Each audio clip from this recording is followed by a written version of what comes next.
Hello everyone, নতুন একটি ব্লগে আপনাদের সবাইকে ওয়েলকাম করছি। সকালবেলা ঘুম থেকে উঠতে একটু লেট হয়েছে, তাই বাইরে থেকে পরোটা নিয়ে এসেছি। তবে পরোটাটা খেয়ে আজকে সারাদিন গ্যাসের ব্যথায় অবস্থা খারাপ। বাহিরের খাবার খেলেই এই সমস্যাটা দেখা দেয়, তাই ভাবলাম আজকে একটু শাক রান্না করি। আমি এখানে আলু পাতার শাক রান্না করছি। ফ্রিজে চিংড়ি মাছ আর পাবদা মাছ ছিল, তাই ভাবলাম চিংড়ি মাছ দিয়ে শাক রান্না করব আর পাবদা মাছের ঝোল করব। যেই কথা সেই কাজ, আমি এখানে চিংড়ি মাছ দিয়ে শাকটা প্রায় রান্না করে ফেলেছি। এখন পাবদা মাছের ঝোল করব। আমার কিচেন রুমে লাইটিংয়ের সুবিধা না থাকায় রান্নার কালারটা কেমন যেন একটু ফ্যাকাশে হয়ে আসে, তবে বাস্তবে দেখতে রান্নার কালারটা খুবই সুন্দর দেখা যায়।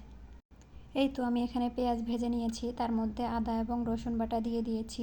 সামান্য পানি দিয়ে প্রয়োজন মতো মশলাগুলো দিয়ে দিচ্ছি। এখানে লবণ, হলুদ, মরিচ এবং কিছুটা জিরের গুঁড়ো দিয়ে দিয়েছি। তারপর টমেটো কুচি দিয়ে ভালোভাবে মশলাগুলোকে কষিয়ে নিব। আমি এখানে কিছু কাঁচামরিচও দিয়ে দিচ্ছি। আমি শুকনো মরিচটা তেমন বেশি ব্যবহার করি না, কাঁচামরিচ দিলে কিছুটা ঝাল হয় এবং সুন্দর একটি ঘ্রাণ আসে। টমেটো দিয়ে ঝোলটা কষানো হয়ে গিয়েছে, এখন আমি এর মধ্যে একে একে পাবদা মাছগুলো দিয়ে দিব। আপনারা চাইলে লবণ হলুদ দিয়ে পাবদা মাছগুলোকে মেখে ভেজে নিতে পারেন, তবে আমি এখানে কাঁচাই ব্যবহার করছি। এভাবেও স্বাদ হয়, আপনারা চাইলে একবার ট্রাই করে দেখতে পারেন।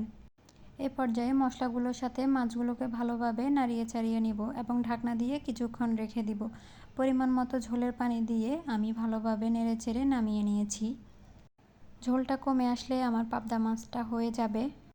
এখন গরম গরম ভাতের সাথে পরিবেশন করে নিচ্ছি। আল্লাহ হাফেজ।